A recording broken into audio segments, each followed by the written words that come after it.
네, 안녕하세요. 지금부터 서울시 교육감 단일화 관련 정근식 예비후보 현안 입장 발표가 있겠습니다. 기자회견문 낭독에 앞서서 오늘 참석해 주신 분들을 소개하겠습니다. 정근식 서울시 교육감 예비후보이십니다. 윤석인 희망제작소 이사장이십니다.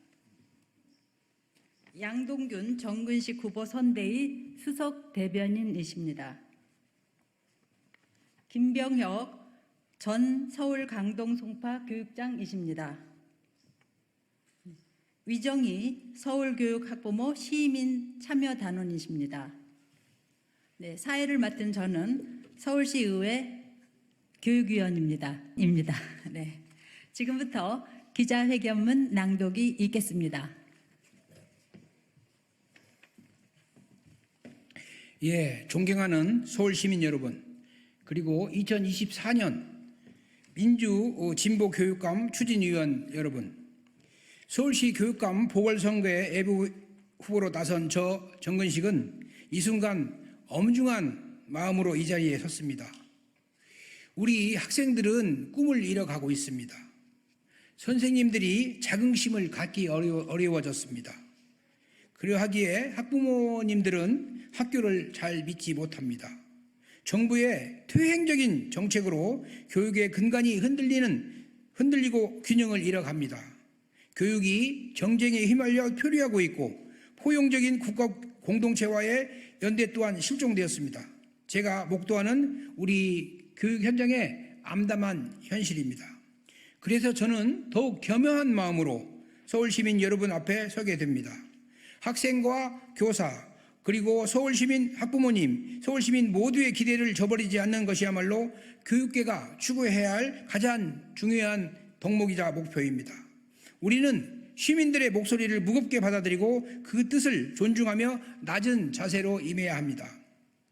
그간 어려운 환경 속에서도 혁신교육 개성을 위한 후보 단일화에 헌신해온 모든 분들께 경의를 표합니다. 추진위원회는 전국교직원 노동조합과 진보교육감 만들기 서울시민 모임, 참교육을 위한 전국학부모회, 서울진보연대, 노동단체를 포함하여 400여 단체가 참여하여 우여곡절 끝에 단일화 룰에 합의하고 막바지에 이르고 있습니다. 이 과정에서 나온 논의와 합의는 단순한 정치적 과정이 아니라 서울의 교육 혁신을 위해 헌신하는 모든 이들의 열정과 노력이 담긴 결과물입니다. 이 단일화 작업의 가치는 존중되어야 하며 그 틀을 깨는 어떠한 행위도 용납될 수 없습니다. 이번 교육감 선거는 특정 후보의 명예회복을 위한 수단이 아닙니다. 저는 충심으로 말씀드립니다. 민주 진보 진영 전체에 부담을 주는 행위는 중단되어야 합니다. 우리 모두는 이제 진실을 용기 있게 말을 할 수 있어야 합니다. 돌이켜봅시다. 지난 2주일 동안 민주진보교육감 후보 단일화 추진 과정은 시민들의 눈높이에서는 사뭇 실망스러운 모습과 대리 부끄러운 모습이 없지 않았습니다. 특정 후보의 독선적이고 일방적인 태도는 단일화를 진정으로 원하는 시민들과 교육계의 기대를 저버리는 행위였다고 생각을 합니다. 자신의 의견과 길만을 고집하는 것은 민주주의의 핵심 가치를 훼손하며 함께 가야 할 진보 교육의 길을 더욱 어렵게 만들고 있습니다.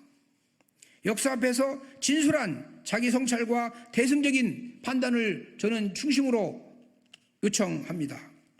또한 단일화 과정에 참여하지 않다가 뒤늦게 출마를 선언한 후보도 있다고 들었습니다. 이것 또한 공명정대하지 않은 반칙입니다. 그래도 저는 그 또한 이번 선거 승리의 대의와 후보 단일화의 중요성을 부인하지는 않을 것이라고 믿고 있습니다. 혁신교육의 계승과 미래교육의 세정을 열어가야 한다는 큰 대의의 뜻을 같이 하고 민주진보교육감 재창출의 길에 함께 해주시라고 기대하고 있습니다. 이번 교육감 선거의 중요성과 의의를 다시 한번 강조하지 않을 수 없습니다.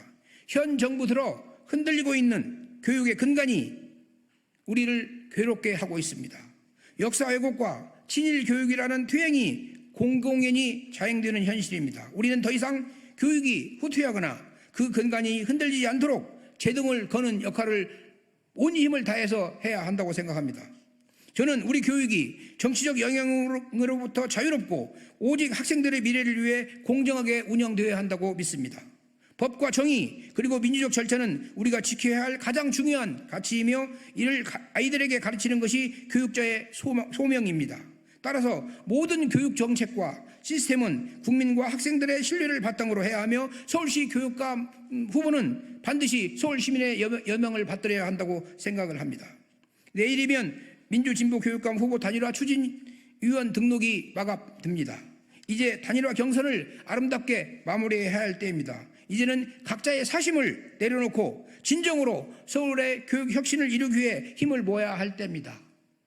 개인적 욕망과 편법은 이제 사라져야 하는 때가 되었습니다. 모든 후보가 대승적으로 결단과 화합의 길로 나아가 주실 것을 간곡하게 부탁드립니다.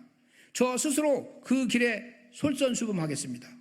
저는 민주진보교육감으로서 혁신 교육의 개선과 미래 교육의 새 길을 이뤄가기 위해 헌신할 것을 여러분 앞에, 서울 시민 앞에 엄숙히 다짐합니다. 서울 시민 여러분, 우리 아이들의 미래를 위해 깨끗하고 당당하게 경선을 마무리하고 민주주의의 가치를 지키는 민주진보 교육계를 만들어 가겠습니다. 감사합니다.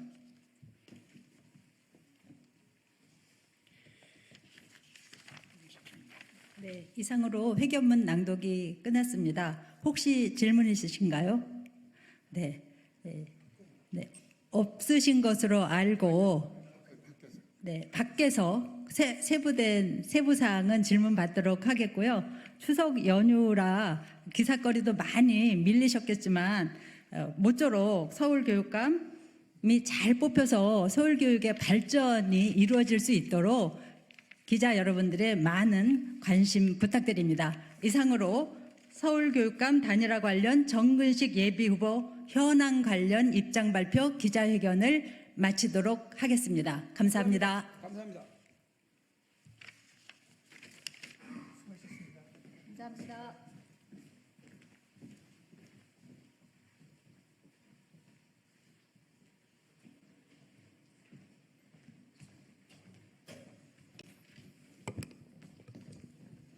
안녕하세요. 예, 반갑습니다. 저희는 근래에 국회 운영을 특정 직위에 있는 분이 마음대로 하는, 그래서 저희가 보기에는 헌법 정신에 충실하지 못한 그런 상황이 계속되고 있고, 또 윤석열 대통령의 반헌법 통챙이가 빈번하게 일어나고 있고, 그 과정에서 저희들이 보기에는 반헌정 질서 행위자에 대한 조사가 필요하다. 또 이 검찰 독재 정권이기 때문에 검찰이 그동안 해온 이 사건 조작과 인권 침해 같은 검찰의 과거사를 좀 조명할 필요가 있는데 이것도 좀 다뤄야 한다. 그리고 마지막으로 근래 이런 우려가 나오고 있습니다.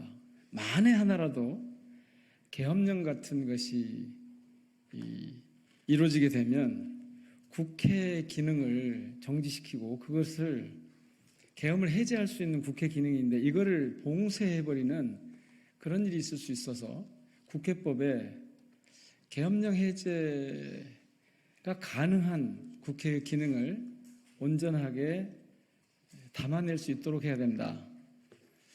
그래서 국회법 개정 조용방지법이라고 저희들이 이름 붙인, 그 다음에 조금 전에 말씀드린 것처럼 계엄령 해제를 봉쇄하는, 국회의 그런 기능을 봉쇄하는 이 두 가지 내용을 담은 국회법 개정하고 반헌특위 그리고 검찰 과거사 조사 이런 것들이 가능하도록 하는 기구를 설치하는 법안을 준비했습니다. 저는 국회 공정사회 포럼의 대표를 맡고 있는 민형배고요. 함께 하신 분들 소개 올리겠습니다. 김용민 의원님 나오셨습니다. 김용만 의원님 함께 하십니다. 문정복 의원님 오셨고요. 김준혁 의원님 오셨습니다. 그러면 기자회견문을 먼저 낭독한 다음에 밖에서 질의응답에 응하도록 하겠습니다.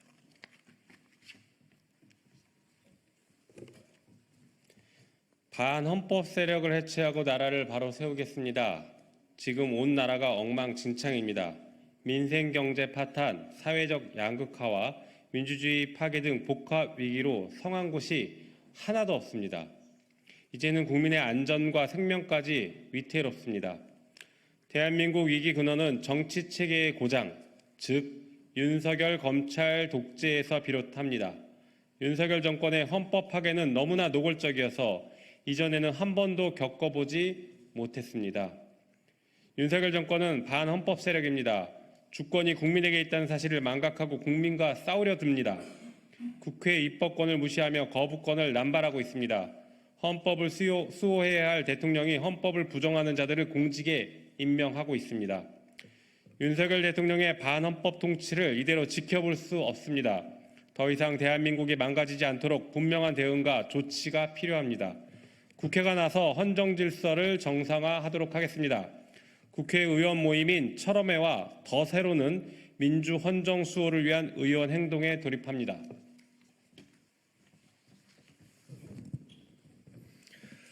먼저 국민을 위한 국회로 거듭나기 위해 이른바 주호영 방지법을 발의합니다. 지난 7월 주호영 부의장은 본회의 의사 진행을 거부했습니다.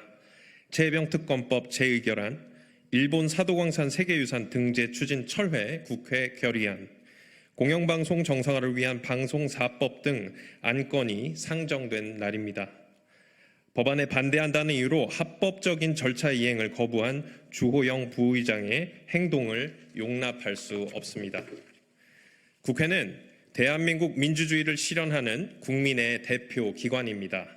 의사 절차를 주관하는 국회의장, 부의장, 그리고 상임위원장은 공정하고 투명한 절차를 통하여 국민의 뜻을 실현해야 할 책임이 있습니다. 현행 국회법은 주호영 부의장 사례처럼 책임을 방기하고 국회의사 일정에 심각한 차질을 유발했을 때 이를 바로잡을 수 있는 근거가 현재는 없습니다. 주호영 방지법은 국회의장, 부의장, 상임위원장에 대해 불신임 및 해임을 할 수 있는 법적 근거를 국회법에 마련합니다. 국회 정상화뿐만 아니라 헌정 질서를 바로잡기 위한 반헌정 질서 행위자 조사특별위원회 설치 운영에 관한 특별법 이하 반헌특위를 발의할 예정입니다. 대통령, 국무위원 등 위헌, 위법행위 조사기구 설치 근거를 담고자 합니다. 윤석열 정부의 헌정질서 파괴 행위가 대한민국 곳곳에서 일어나고 있습니다. 경찰국 신설, KBS 시청료 분리 징수, 법무부 인사검증단 신설, 수사권 확대 등 위법한 시행령으로 국정을 운영하고 있고 김건희 특검법 거부, 최혜병 특검법 거부, 후쿠시마 원전 오염수 해양 투기 방조 등으로 국민의 생명과 안전을 방기하며 자신과 가족의 비리를 덮으려 하고 있습니다. 위헌적인 국정운영도 역시 계속해서 하고 있습니다. 독립운동 역사를 부정하며 헌법 정신을 거부하는 공직자를 지속적으로 임명함으로써 대한민국 법통과 민족의 정통성을 심각하게 훼손하고 있습니다. 반헌특위의 설치는 헌정 질서를 바로잡기 위한 특단의 조처가 될 것입니다. 이어 검찰 과거사 진상조사위원회 설치법을 발의할 예정입니다. 검찰판 진실 화해를 위한 과거사 정리위원회 근거법으로 적폐 검찰 조사를 목적으로 합니다. 대한민국 정부 수립 이후 무소불위의 검찰에 의해 수많은 국가 폭력과 사건 조작이 이루어졌습니다. 그러나 검찰의 과거사에 대한 진상조사는 단 한 번도 이루어진 적이 없습니다. 폭력과 사건 조작에 가담한 검찰에 대한 징계나 처벌, 사법적 심판이 이루어진 적도 없습니다. 수많은 사건을 조작하고 은폐 왜곡해왔던 검찰의 과거사에 대한 철저한 진상조사가 이루어져야 합니다. 검찰의 과거사에 대한 진상조사와 책임자 처벌, 그리고 국가 차원의 사과가 있어야 피해자들의 용서를 구할 수 있고 과거와 화해도 가능할 것입니다. 또한 헌법 정신의 중요한 가치 중 하나인 사회통합도 가능할 것입니다.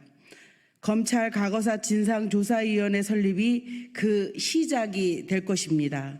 끝으로 만에 하나 독재 정권이 계엄 선포를 하게 될 경우 국회의 계엄 해제권을 무력화시킬 수 없도록 계엄 해제 봉쇄 예방법을 발의하겠습니다. 민주화 투쟁 이후 근 40년이 지났습니다. 현재 민주 헌정 수호를 위한 비상행동을 해야 하는 현실이 참담합니다. 민주주의와 헌법을 정상화하기 위해 검찰 독재를 저지해야 합니다. 뒤틀린 대한민국을 바로잡겠습니다.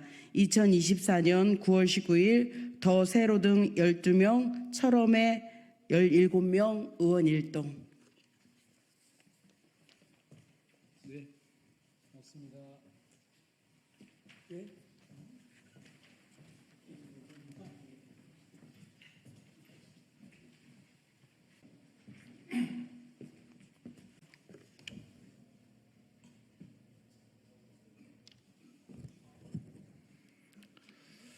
예, 안녕하십니까. 더불어민주당 수석대변인을 맡고 있는 조승래 의원입니다.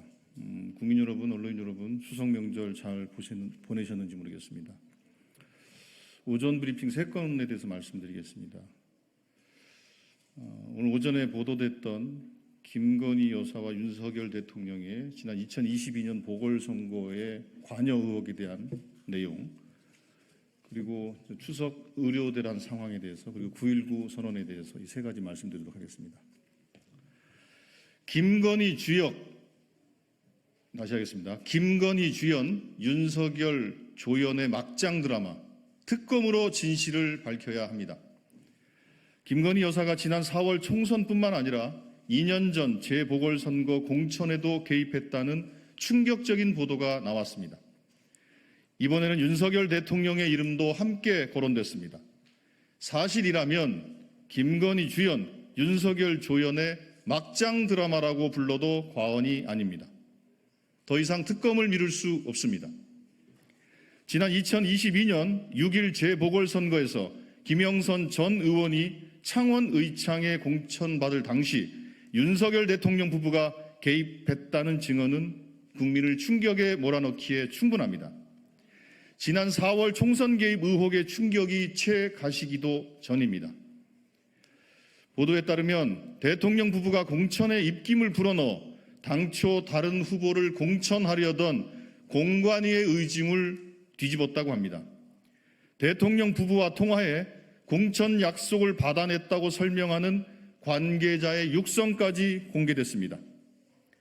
보도가 사실이라면 대통령 부부의 공천 개입, 김 여사의 국정농단이 상습적으로 이루어졌다고 볼 수밖에 없습니다. 김건희 여사는 이미 지난 4월 총선에서 김영선 전 의원의 지역구 이동에 관여했다는 의혹을 받고 있습니다. 이번에 추가로 제기된 의혹에는 대통령까지 연루됐고 정황도 훨씬 구체적입니다. 더 이상 모호한 병명으로 넘길 수 없습니다.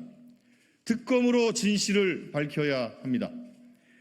명품백 수수, 주가 조작 연루에 공천 개입까지 김 여사를 둘러싼 의혹들 모두가 막장입니다. 국민의힘이 이번에도 또다시 진실 규명을 방해한다면 스스로 공당이기를 포기하는 것으로 간주하겠습니다. 윤석열 대통령도 이제 더 이상 특검을 거부할 명분이 없습니다. 윤석열 대통령이 과거 말했듯 왜 특검을 거부합니까? 죄를 지었으니까 특검을 거부하는 것입니다.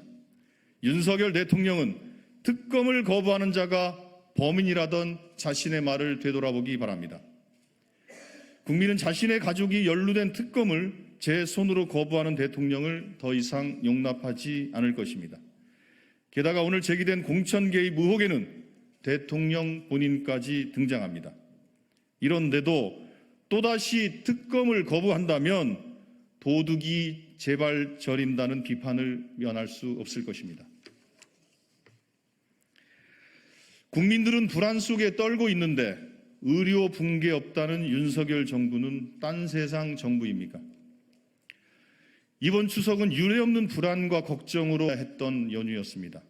그럼에도 정부 여당은 추석 연휴가 지나자 의료 붕괴는 없었다며 황당무계한 주장을 펼치고 있습니다. 개인 부담금 올리며 응급실 문턱을 높인 무능한 정부의 뻔뻔한 태도에 복장이 터질 것 같습니다. 의료 시스템을 무너뜨린 것도 모자라 개개인에게 책임을 전가하며 상황을 모면하려고 하면서 뻔뻔하게 자기 합리화하는 꼴이 정말 가관입니다. 연휴 기간 내내 아찔한 위기가 이어졌다는 사실을 정부는 정말 모릅니까? 25주차 임산부가 75곳의 병원에서 거부당하다 6시간 만에 이송되는 아찔한 상황이 벌어졌고, 손가락이 절단된 50대 남성은 응급실 4곳에서 받아주지 않아 광주에서 전주까지 넘어가 수술을 받아야 했습니다. 윤석열 정부의 변명도 목불인견입니다. 정부는 응급실 뺑뺑이는 원래 있던 문제라며 의료 개혁을 미룬 결과가 응급실 뺑뺑이라는 궤변을 늘어놓고 있으니 정말 파렴치합니다. 의료 현장은 하루하루 위태로운 순간들을 견디고 있는데 이런 파국을 만든 정부가 억지 주장으로 면피에만 골몰하고 있으니 한심할 따름입니다. 게다가 이런 상황에서 윤석열 대통령은 해외 순방을 떠났습니다. 2년 전 수해로 난리통인 상황에서도 우크라이나를 방문했던 대통령의 무책임한 태도가 또다시 되풀이되고 있습니다. 국민이 불안하면 이미 의료 붕괴라는 여당 대표의 위기의식조차 공감하지 못하는 윤석열 대통령은 도대체 누구를 위한 대통령입니까?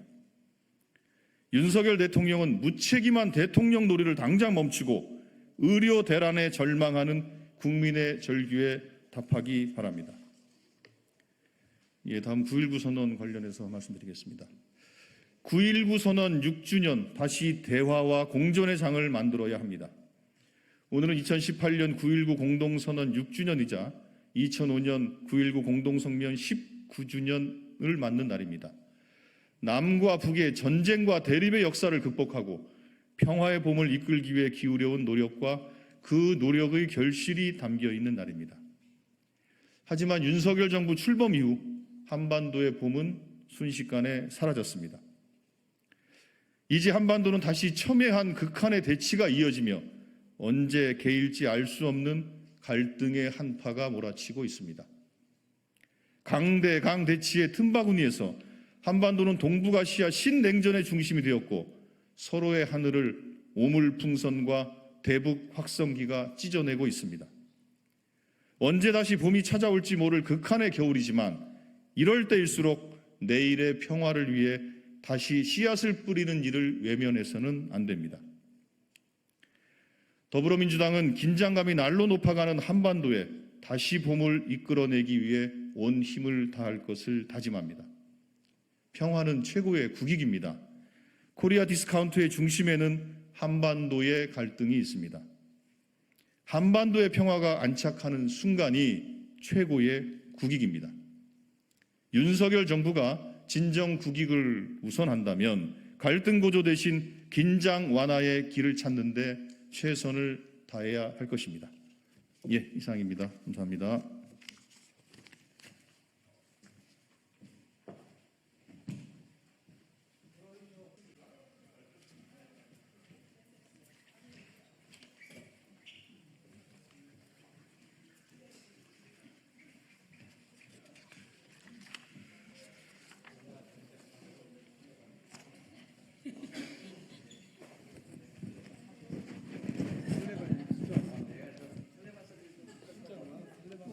누가 텔레반이라고?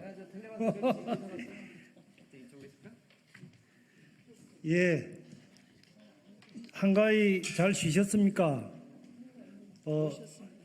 네, 많이들 오셨네요. 예, 저는 김해을 출신 산자위원 김정호 의원입니다. 먼저 우리 참석자 소개부터 해 올리겠습니다. 제 왼쪽에 염태영 의원님 참석하셨고요. 그다음에 허영 예결위 간사님, 민영배 의원님, 박지혜 의원님, 박정현 의원님, 임미애 의원님, 송재봉 의원님, 김성환 의원님, 비상의 이소영 의원님 이렇게 오셨습니다. 앞에 참석 연명하신 의원님들 적혀 있는데 뒤늦게 확인된 분이 몇 분 계셔서요. 추가 소개하겠습니다. 민영배 의원님, 요 명단에 추가해서 민영배, 한정혜, 위성곤, 김영배 이렇게 4당의 21분이 요 기자회견에 연명하고 참석하셨습니다. 오늘 오전에 윤석열 대통령이 체코 방문을 이제 시작을 했는데 출발했겠죠. 오전 다 돼가니까 많은 분들이 우려하고 있습니다. 4대 그룹 총수를 비롯해서 한 60명 경제사절단을 이끌고 체코로 떠났는데요.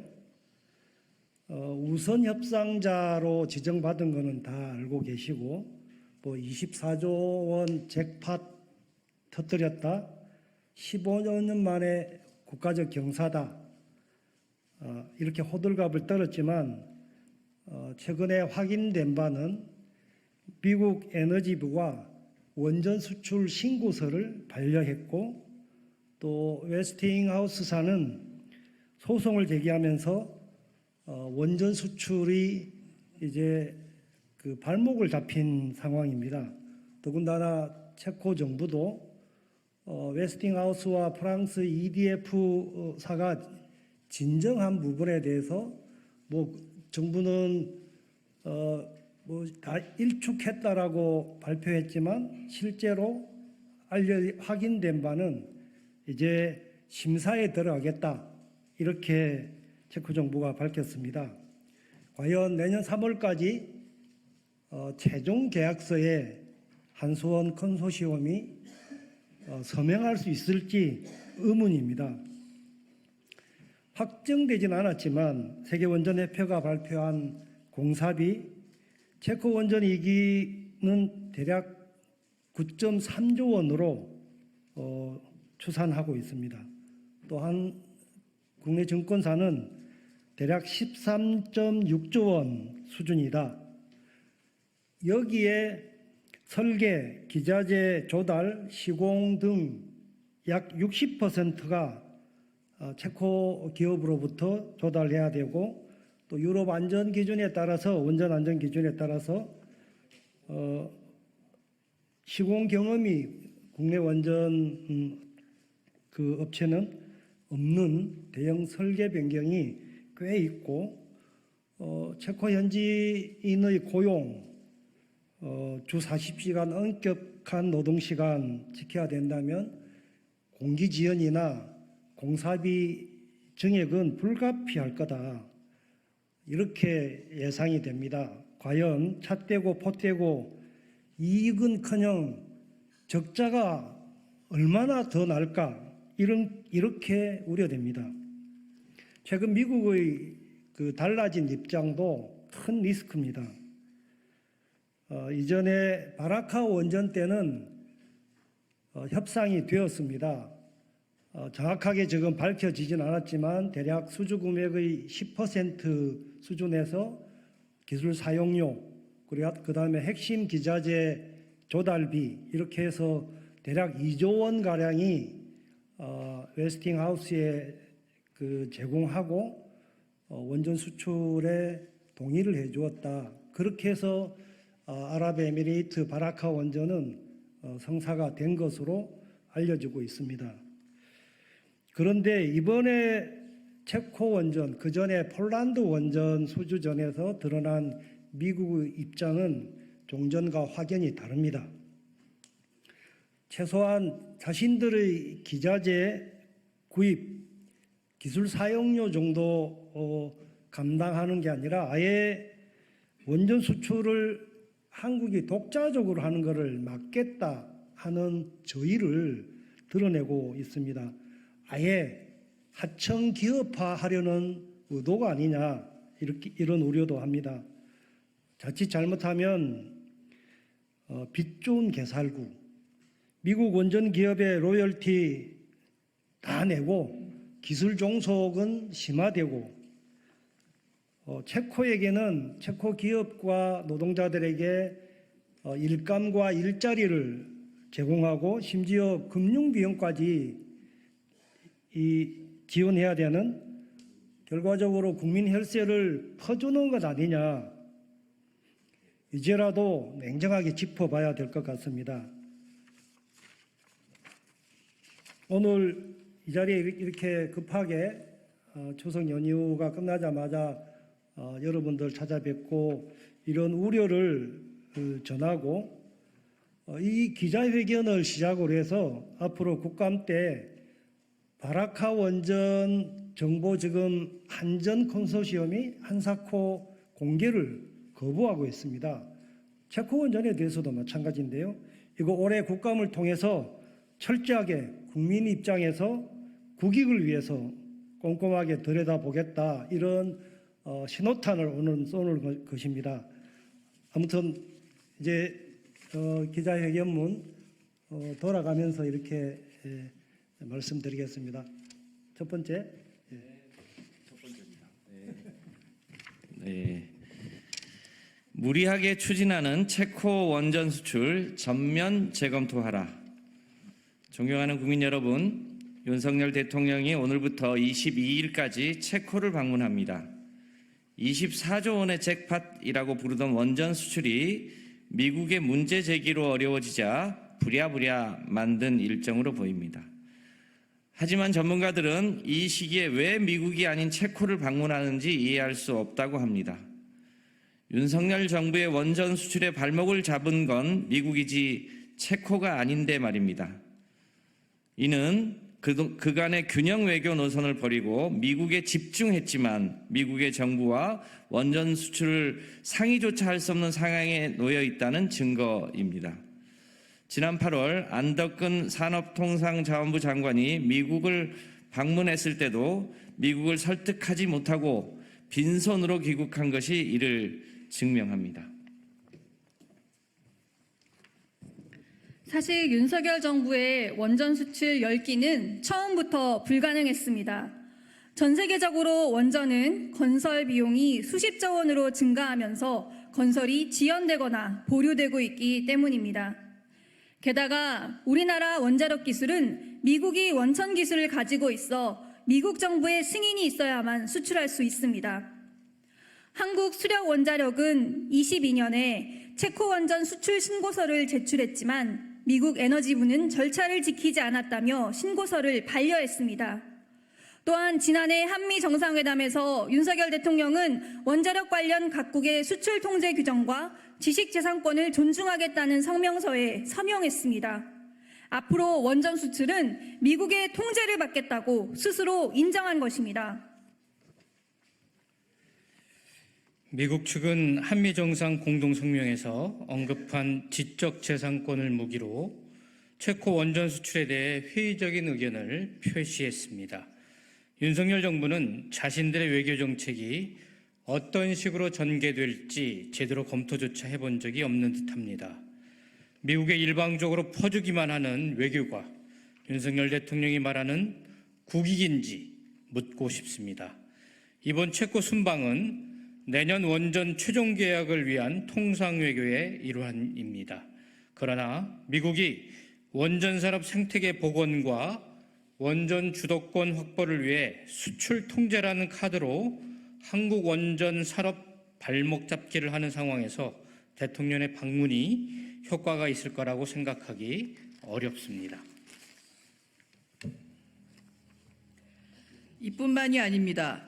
우리나라 원전의 원천 기술을 가지고 있는 웨스팅하우스가 체코 원전 수출을 문제 삼자 윤석열 정부와 한국 수력 원자력은 핵심 기자재를 웨스팅하우스와 협력해 납품하는 것을 협의하고 있습니다. 이명박 정부의 UAE 바라카 원전 수출 때도 웨스팅하우스에 천문학적인 금액을 기자재 구입과 로열티로 지불했던 것을 감안하면 적자 수출까지 우려됩니다. 22년에 지어진 핀란드 올킬루토 3호기는 한 개 원전에 21.8조 원이 투입되면서 세계 최대 원전 업체였던 아레바를 파산으로 이끌었습니다. 영국의 힌클리 1, 2호기는 두 개 원전에 비용이 77조 원으로 증가하면서 프랑스 전력 업체인 EDF를 위기로 몰아넣었습니다. 체코 언론들은 윤석열 정부가 덤핑 가격을 제시했다고 지적합니다. 이대로 가면 수조 원대 손실이 발생해 국민 혈세를 더 쏟아부어야 할지도 모릅니다. 윤석열 대통령이 공언한 원전 10개 수출 목표를 달성하기 위해 무리하게 추진되고 있는 것 아닌가 냉정하게 되돌아봐야 할 때입니다. 국민들은 수십조 원의 손실을 발생시킨 이명박 정부의 해외 자원 개발이 재판되는 것 아닌가 우려하고 있습니다. 윤석열 정부는 사업비는 체코 정부가 자체적으로 조달할 계획이라고 밝혔지만 체코 정부가 원전을 위해 EU로부터 차입한 금액은 9조 원에 불과합니다. 15조 원이 부족하지만 EU는 추가 대출에 난색을 표했습니다. 체코 재무장관은 지난 2월에 국가 예산이 추후 10년간 신규 원전 건설 등 전략적 투자를 감당하지 못할 것이라는 입장을 밝혔습니다. 결국 바라카 원전 때와 같이 절반이 넘는 금액을 우리나라가 초저금리로 대출을 해주는 상황이 벌어질까 우려스럽습니다. 우리나라 돈으로 원전을 지어주고 적자도 떠안게 되는 것입니다.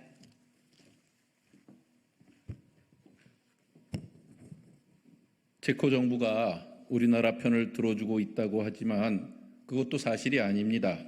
미국 웨스팅하우스가 체코 반독점 사무소에 진정서를 제출하자 윤석열 정부와 보수 언론들은 체코 정부가 일축했다고 강조했습니다. 하지만 프랑스의 EDF까지 진정을 제출하자 체코 정부는 인터넷을 통해 미국 측과 프랑스 측의 이의 신청을 공식적으로 검토하겠다고 밝혔습니다. 체코 정부의 공식 입장마저 전혀 몰랐던 것입니다. 윤석열 정부의 외교 무능의 끝은 어디일까요? 우리는 천문학적인 국민 혈세를 낭비할 수 있는 이 상황을 더 이상 좌시할 수 없습니다. 윤석열 정부의 원전 수출은 의대 정원 확충과 마찬가지로 지지율을 올리기에 급급해 무리하게 추진된 대통령의 아집이라는 것이 드러났습니다. 지급을 해도 투명하게 정보를 공개하고 최종 계약 전에 국민의 의견을 물어야 합니다. 또한 공사비가 수십조 원 상승해 이익 실현이 불가능한 원전 시장 대신 연간 1,000조 원 시장으로 성장한 재생에너지에 투자해야 합니다. 윤석열 대통령의 체코 순방은 적자 우려가 있는 원전 수출을 봉합하기 위한 것이 아닌 대한민국의 미래를 고려한 외교의 장이 되어야 합니다. 정부의 무리한 체코 원전 수출을 규탄하는 우리 국회의원들은 2024년 국정감사를 통해 윤석열식 원전 수출의 민낯을 철저하게 조사하겠습니다. 국민 여러분의 지속적인 관심과 지지를 부탁드립니다. 감사합니다. 예, 기자회견을 마치고요. 혹시 궁금하신 거는 밖에 브리핑 하도록 하겠습니다. 수고하셨습니다. 수고하셨습니다.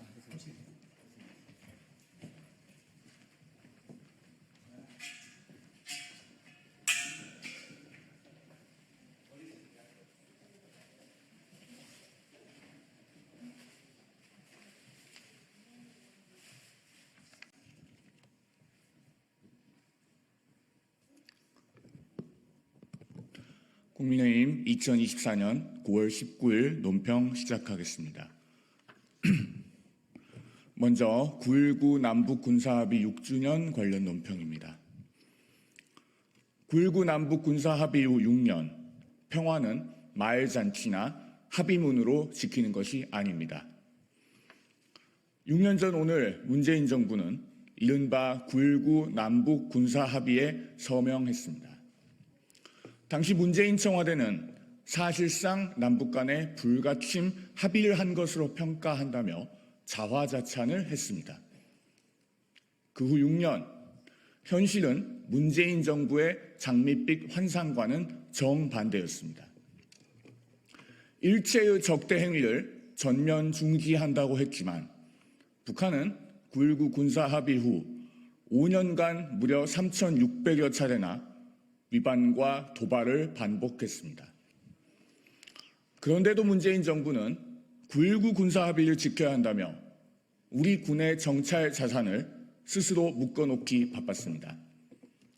9.19 군사 합의가 우리 안보를 위협하는 족쇄로 작용했습니다. 급기야 작년 11월 북한은 적반하장식으로 9.19 군사 합의 전면 파기 선언을 하더니 최근에는 고농축 우라늄 제조 시설을 공개하고 거듭된 미사일 발사와 오물풍선 띄우기로 복합 도발을 감행하고 있습니다. 역사를 조금만 알아도 예상할 수 있었던 결과였습니다. 1938년 9월 체인벌린 영국 총리는 독일은 더 이상 영토를 요구하지 않는다는 히틀러의 친필 서명이 담긴 서약서를 흔들면서 이것이 우리 시대를 위한 평화다라고 했습니다. 히틀러의 서약서가 휴지 조각이 되기까지는 불과 반년밖에 걸리지 않았습니다. 문재인 전 대통령은 9.19 군사합의 당시 남북 관계에 관해 가장 중요한 결실은 군사 분야 합의라고 했습니다. 그 말에 책임을 져야 할 문재인 전 대통령은 작금의 안보 현실에 대해 일말의 반성이나 단 한마디의 사과도 하고 있지 않습니다. 역사적 교훈을 잊지 않아야 실패를 반복하지 않을 수 있습니다. 평화는 허황된 말잔치나 유명무실한 합의문으로 지키는 것이 아닙니다. 압도적 대응 능력과 확고한 대비 태세만이 국민의 생명과 재산을 지킬 수 있습니다. 2024년 9월 19일 국민의힘 대변인 송영훈. 다음은 민주당 김민석 최고위원의 계엄령 주장에 대한 논평입니다. 책임 있는 야당이라면 서울의 봄이 아닌 민생의 봄을 앞당겨야 합니다. 올해 유난히 더운 추석을 보내야 했던 우리 국민들은 정치권을 향해 민생과 경제를 살리라는 주문을 하셨습니다. 그러나 거대 야당은 민생 회복을 논의하기에도 부족한 마당에 정쟁과 음모론 공방으로 귀한 시간을 소진하고 있습니다. 그 중심에 서 있는 김민석 최고위원은 어제 추석 민심을 빙자하며 계엄령 음모론 확대에 열을 올렸습니다. 오직 카더라식 망상에 사로잡혀 거짓 선동과 여론 호도에 당력을 낭비하고 있는 제1야당의 수준을 그대로 드러냈습니다. 심리적 정권 교체가 시작되면서 두려움과 권력 의지에 휩싸인 극단 세력을 경계해야 한다라는 궤변도 늘어놓았습니다. 또한 민주당 내에 서울의 봄팀이라는 계엄령 대응팀이 준비되고 있으며 곧 진전된 입장을 밝힐 것이라고도 했습니다. 민주당이 광우병, 천안함, 세월호, 사드, 후쿠시마 괴담에 이어서 계엄령 음모론에 불을 지펴대는 의도는 너무나 뻔합니다. 대통령 탄핵 구실로 삼아보려는 정략이자 이재명 대표의 사법 리스크를 희석시키려는 꼼수인 것입니다. 민주당은 이제라도 유언비어 선동 망상에서 깨어나 여당과 머리를 맞대고 민생 회복을 위해 노력하기 바랍니다. 민주당이 외쳐야 할 것은 서울의 봄이 아니라 민생의 봄입니다. 지금이라도 책임 있는 공당으로서의 역할을 다하기 바랍니다. 2024년 9월 19일 국민의힘 대변인 송영훈.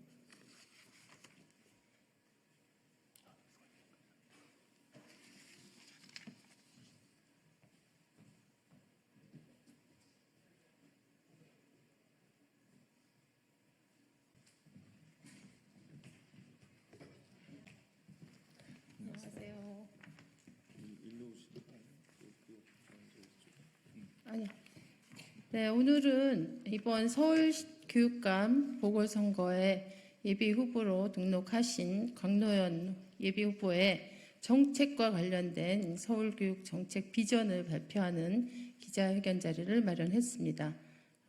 관련해서 예비후보 강노연 예비후보의 기자회견문 있겠습니다.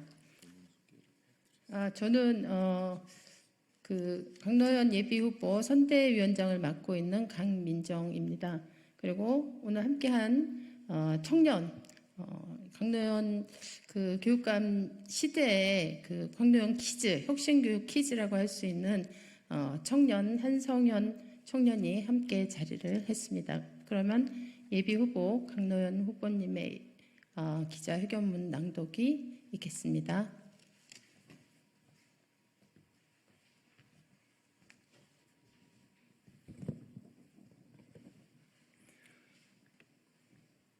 정치검찰에 유린당한 서울교육을 구하고 대전환 시대를 살아갈 당당한 시민을 길러내겠습니다. 이번 서울시 교육감 보궐선거는 정치검찰이 교육을 흔들고 지배하려는 기도를 분쇄하는 선거이자 윤석열 교육을 심판 탄핵하는 선거입니다. 지금 대한민국은 검찰의 권력화가 도를 넘어서고 있습니다. 전두환 시대의 보안사와 안기부 역할을 윤석열 정권의 앞잡이가 된 검찰이 대신하며 망나니 칼춤을 휘두르고 있습니다.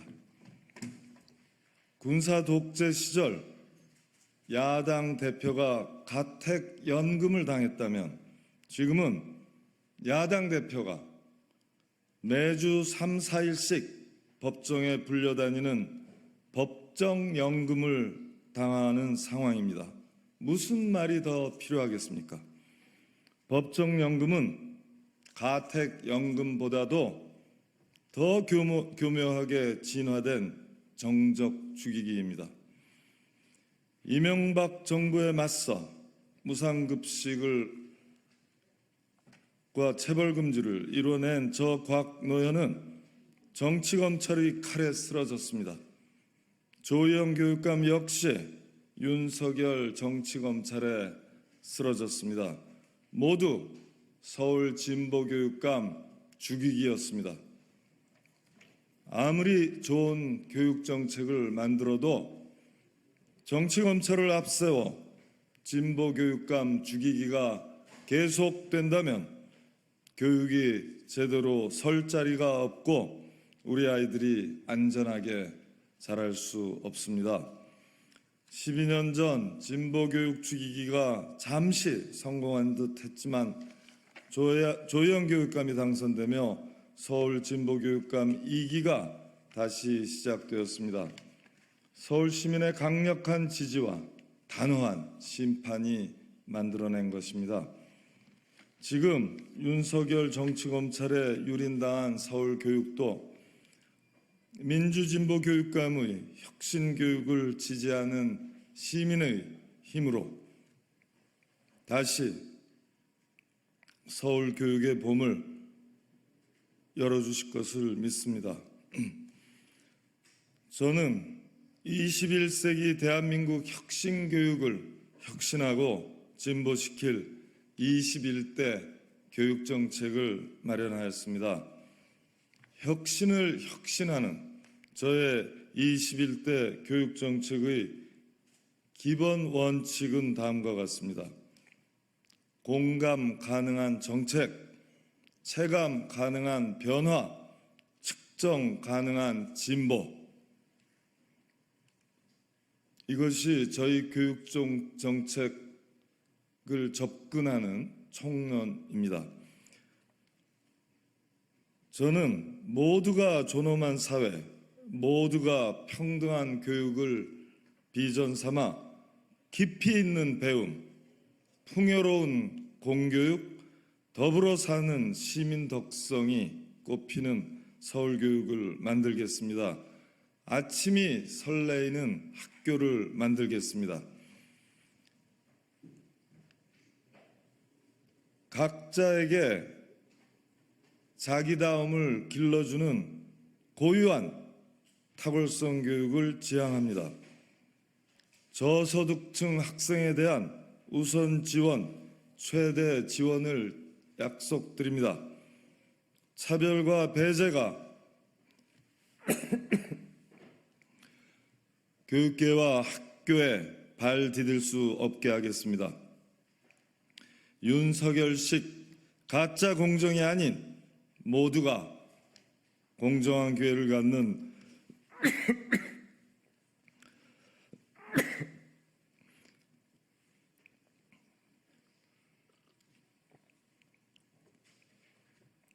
윤석열식 가짜 공정이 아닌 모두가 공정한 기회를 갖는 교육을 실현하겠습니다. 첫째, 모두가 함께 만드는 서울교육을 실현하겠습니다. 교육 3주체와 시민 참여를 실질화, 활성화, 제도화해서 교육에 대한 새로운 사회계약을 서울에서부터 도출하겠습니다.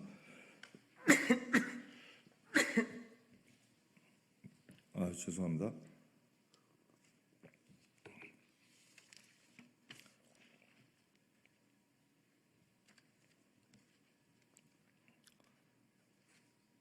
시민 참여를 조직해서 교육 개혁의 온도와 속도를 높여야 합니다. 정책의 교착 상태를 뚫고 새 돌파구를 내서 새 기운을 불어넣어야 합니다. 교육을 둘러싼 다양한 견해와 교육 주체 간의 갈등을 해결하고 대전환 시대에 맞는 교육 방향을 확립해야 합니다. 더 이상의 지체는 대한민국 미래를, 아이들의 미래를 포기하는 일입니다. 이를 위해 교육 3주체와 일반 시민의 교육 정책 참여를 일상화하겠습니다. 둘째,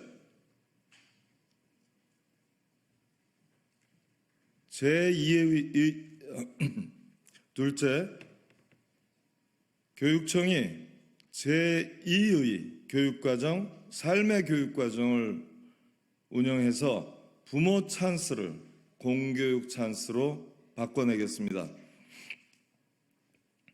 지금까지 부모 찬스의 형태로만 제공되던 지적 호기심, 자존감, 자기다움을 길러주는 제2의 삶의 교육과정을 운영하겠습니다. 공교육이 교과 중심 학교 교육과정을 넘어서는 제2의 교육과정을 주말학교, 방학학교 형식으로 무상 제공하겠습니다. 부모 찬스를 뛰어넘는 공교육의 기회를 확대하겠습니다. 부모 능력이 국영수 성적을 만들고 있습니다. 부모 운이 상대적으로 열악해서 부모 찬스 교육 기회를 뒷받침받기 어려운 저소득층 가정 아이들은 지금의 교과 중심 학교 교육과정 아래서 학습 동기 부여와 적성 탐색, 사회성과 시민 덕성 함양이 쉽지 않습니다.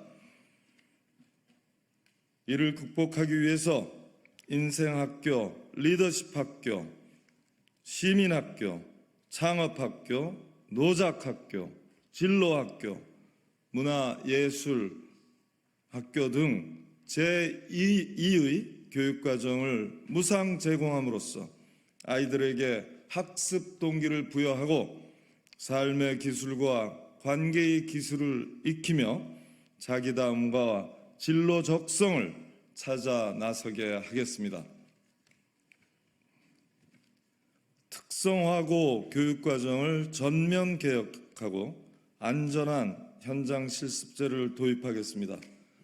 폐지되어야 마땅한 자사고 특목고가 유지되고 있습니다. 사회적 배려 대상자 학생들의 교육 실태 점검 감독과 운영 책임 감독을 강화하겠습니다. 학부모 부담 경비인 현장 체험 학습비와 학생 교통비도 단계적으로 무상화하겠습니다. 학생 무상 교통카드를 통해 공교육에 속한 학생들이 등하교는 물론이고 지역사회의 다양한 문화예술 스포츠 인프라에 접근 가능하도록 하겠습니다. 셋째, 누구도 뒤처지지 않는 기본 학력 보장 정책을 추진하겠습니다. 기본 학력의 실질적 보장을 위해 초등 기초 1, 2학년 및 교육과정이 고난도로 올라가는 학년 3학년과 5학년입니다. 그 고난도 학년에 1교사, 2교사제를 단계적으로 전면화하겠습니다. 인공지능 시대에 걸맞게 수학, 영어, 교육의 패러다임 전환을 추진하겠습니다. 학생 정서 안전은 기본 학력과 건강한 일상의 전제입니다. 팬데믹 이후 악화된 학생 신체 정신 건강 비상사태를 선포하고 이를 회복하기 위해 획기적인 지원 체계를 도입하겠습니다. 넷째, 교권 강화를 위한 실질적 대책을 마련하겠습니다. 아이들을 직접 가르치는 초중등 평교사들의 교권이 보호받기 위해서는 학교장의 책임 강화가 필수적입니다. 학교장은 교육과정 전문가는 물론이고 수업을 방해하는 도전행동 아이들과 특별 배려가 필요한 아이들에 대한 지원 전문가가 되어야 합니다. 악성 민원을 직접 전담 처리하며 평교사들의 교권을 보호하는 방패가 되어주어야 합니다. 전국 13,000명도 넘는 교장 선생님들이 직무 기준으로 삼을 학교장 직무 가이드라인을 서울교육청이 솔선수범해서 만들겠습니다. 교사, 학생, 학부모 자치가 살아나는 학교 자치 시대를 열겠습니다. 동시에 교사의 직무 밖 정치기본권 확보에 앞장서서 교권 약화의 근본 원인을 해결하겠습니다. 다섯째, 더 넓게, 더 깊게 연결하는 민주시민교육을 실시하겠습니다. 올해가 가장 시원한 여름이라는 이야기가 나올 정도로 기후위기는 현실이 되었습니다. 아이들이 절규하고 있습니다. 이 절규에 우리가 응답해야만 합니다. 기후위기 시대를 살아갈 우리 아이들이 생태주의적 감수성을 가진 시민으로 자라나도록 생태 시민교육을 강화해 나가겠습니다. 마을, 지역, 사회 참여 교육과정을 확대해서 삶과 연결된 민주시민교육을 뿌리내리겠습니다. 기후위기 시대와 인공지능 시대를 살아갈 수 있도록 깊이 사유하며 문제의식을 갖고 질문할 줄 아는 그리고 공감, 협력할 줄 아는 미래교육 시대를 활짝 열겠습니다. 여섯째, 뉴라이트 친일 교육의 침탈을 막아내겠습니다. 윤석열 정권의 전형적인 뉴라이트 논리가 국민들의 분노 지수를 높이고 있습니다. 대통령은 독도는 우리 땅이라는 말조차 꺼려하고 있고 일부 강요들은 일제강점기 대한민국 임시정부를 부정하는 지경까지 와 있습니다. 역사교육은 단순히 과거 교육이 아니라 현재와 미래를 결정합니다. 독도 방어 훈련이 슬그머니 가려지고 일본 자위대의 한반도 파견 길을 열려는 세력이 역사 왜곡과 역사 부정에 앞장서고 있습니다. 그들에게는 뉴라이트 역사 교육이야말로 가장 확실한 지지 기반 확보 방안입니다. 역사 교과서 투쟁에서 이룬 승리의 힘을 모아 그 맨 앞에서 친일 역사 교육 침탈을 단호하게 막아낼 것입니다. 헌법 정신과 우리 영토를 지키는 역사 교육, 특히 근현대사 교육을 강화하며 토론 교육을 확대하겠습니다. 한중일 청소년 의회를 정례화하고 한중일 역사교사 교류 및 원격 국제 수업을 확대하겠습니다. 윤석열 교육정책이 만들어낼 퇴행을 막아내는 것이 서울교육의 절박한 과제입니다. 서울혁신교육을 파괴하려는 정치검찰을 탄핵하고 교육 퇴행을 초래할 윤석열표 교육정책을 탄핵해서 더 큰 탄핵의 길을 여는 삼중 탄핵 입금이 광노연이 되겠습니다. 2024년 9월 19일 서울교육감 보궐선거 예비후보 광노연입니다.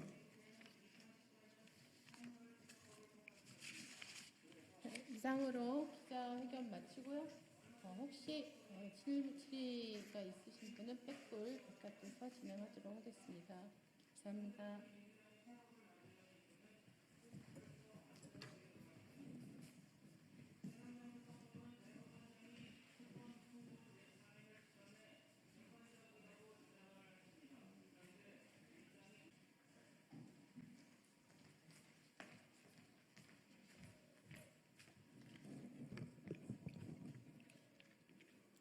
네, 진보당 부대변인 이미선입니다. 브리핑 시작하겠습니다. 정부기관도 지키지 않는 장애인 의무 고용을 누가 지킵니까? 정부기관과 기업 등은 장애인 고용 촉진 및 직업재활법에 따라 전체 직원 대비 일정 비율로 장애인을 고용할 의무가 있습니다. 장애인의 자립생활 보장을 위해서는 노동의 기회가 제공되어야 하기에 장애인 고용을 일정 비율 의무로 정하고 있는 것입니다. 그런데 18일 한국장애인 고용공단에서 제출한 자료에 따르면 국방부와 교육부가 법에서 정한 장애인 의무 고용을 지난 5년간 전혀 이행하지 않은 것으로 확인되었습니다. 두 부처는 5년 동안 장애인 고용 부담금 463억 원만 납부했을 뿐입니다. 국방부와 교육부는 부끄러운 줄 알아야 합니다. 장애인 의무 고용의 책임을 정부기관이 솔선수범은 못할 망정 국민들의 세금으로 부담금을 납부하고는 꼼수를 뻔뻔하게 이어가고 있었다니 정부기관이 책임을 방기한 것입니다. 정부기관이 이러니 민간기업의 상황은 불보듯 뻔합니다. 실제 5년 동안 민간기업들이 의무고용률을 달성하지 못해 납부한 고용부담금은 1조 6,300억 원에 달합니다.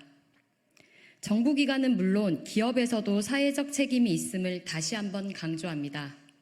우리 사회가 노동 약자도 일할 수 있는 기회를 제공하여 자립의 토대를 만들어야 합니다. 정부기관들은 당장 장애인 고용 의무에 모범을 보이십시오. 그리고 기업들이 장애인 의무 고용에 사회적 책무를 다하도록 정부가 함께 방안을 찾고 지원하십시오. 이상 브리핑 마치겠습니다.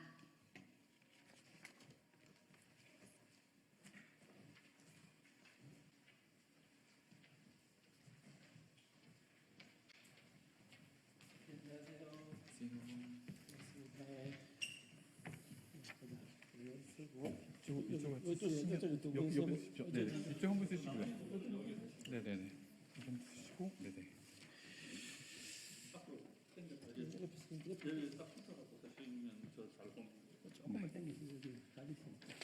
네. 울산 경제와 노동자를 위협하는 기업 사냥꾼 MBK 규탄한다 기자회견을 시작하겠습니다. 그 기자 여러분들도 아시겠지만 그 기업 사냥꾼 MBK는 이전에 그 BHC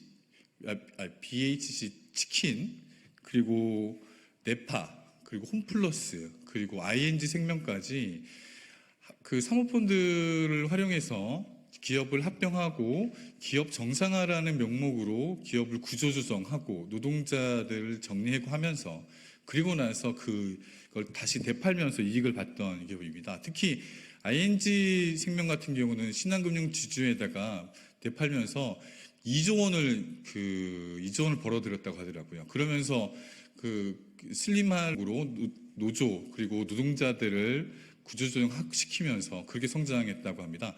그런 기업에서 지금 울산 향토 기업인 고려아연에 대한 그 M&A가 들어와서 이에 대한 좀 규탄을 하고 저희 고려아연 노동자들이 2,000명 정도 되는데 가족까지 포함하면 6,000명, 7,000명이 넘습니다.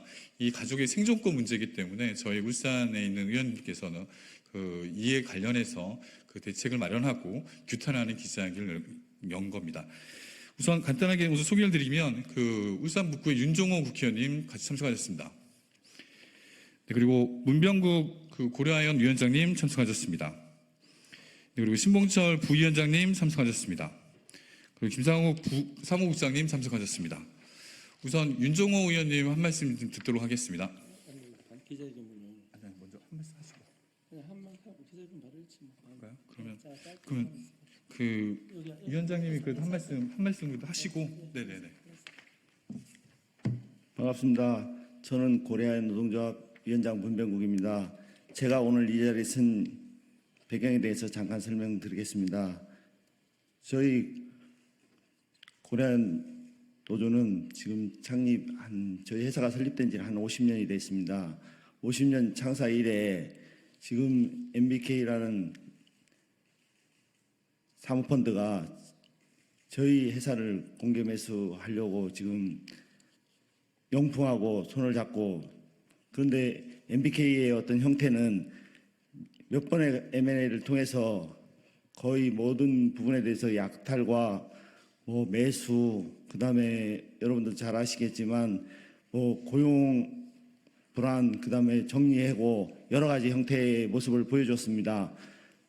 저희 회사라고 결코 이분들이 안 할 거라는 보장도 없고 전문 경영인을 통해서 열심히 하겠다고 하는데 그 부분에 대해서는 절대 믿을 수가 없고, 저희들이 여기에 온 이유는 지금 MBK 파트너스가 하고자 하는 그런 공개 매수에 대해서 절대 반대하고, 저희들이 노동조합은 저희 고용 안정과 우리 조합원의 생존권을 지키기 위해서 이 자리에 섰습니다. 잘 좀 부탁드리겠습니다. 감사합니다.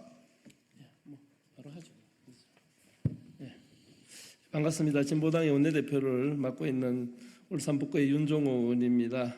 또 울산의 우리 고려아연의 우리 노동자들 2000명을 대표해서 또 위원장님과 또 임원들께서 이 자리를 함께했습니다. 대한민국 비철금속 1위인 우리 고려아연의 기술력이 해외로 유출될까 우려되고, 또한 우리 기업의 투자 축소, 인력 구조 조정으로 많은 노동자들이 또 해고 이음으로 몰릴까 걱정하면서 기자회견문을 일단 먼저 낭독하도록 하겠습니다.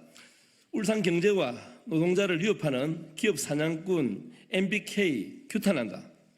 저희는 울산을 대표하는 국회의원으로서 대한민국 국가 핵심 산업과 울산 경제 노동자의 생존권을 지키기 위해 이 자리에 섰습니다. 최근 MBK 파트너스가 다국적 투기자본과 결탁에 비철금속 업계 1위인, 세계 1위인 고려아연을 대상으로 적대적 인수합병을 시도하고 있어 울산 시민과 고려아연의 노동자들은 심각한 우려 속에 상황을 주시하고 있습니다. 이번 인수합병 시도는 대한민국과 울산 경제의 근간을 흔들 수 있는 문제입니다. 고려아연은 대한민국의 비철금속 재련 기술을 세계 1위로 끌어올린 국가 핵심 산업의 중추이자 2차 전지 핵심 소재 주요 생산 기업입니다. 그러나 MBK는 오로지 단기적 이익을 쫓아 국가 경제와 산업 경제력을 망가뜨려 왔습니다. 홈플러스, BHC 치킨, 네파 등을 인수하며 가맹점 계약을 부당으로 해지하고 인력 구조 조정과 점포 매각, 물품 공급을 중단하는 등 잔혹한 방식으로 막대한 시세 차익을 남긴 투기자본입니다. 이번 고려아연 인수합병 시도 역시 미래 먹거리 발굴과 기획 경쟁력은 내변개친 채 단기 이익을 극대화해 처분할 목적으로 이용해 국가 경제의 근간을 흔드는 심각한 결과를 초래할 것입니다.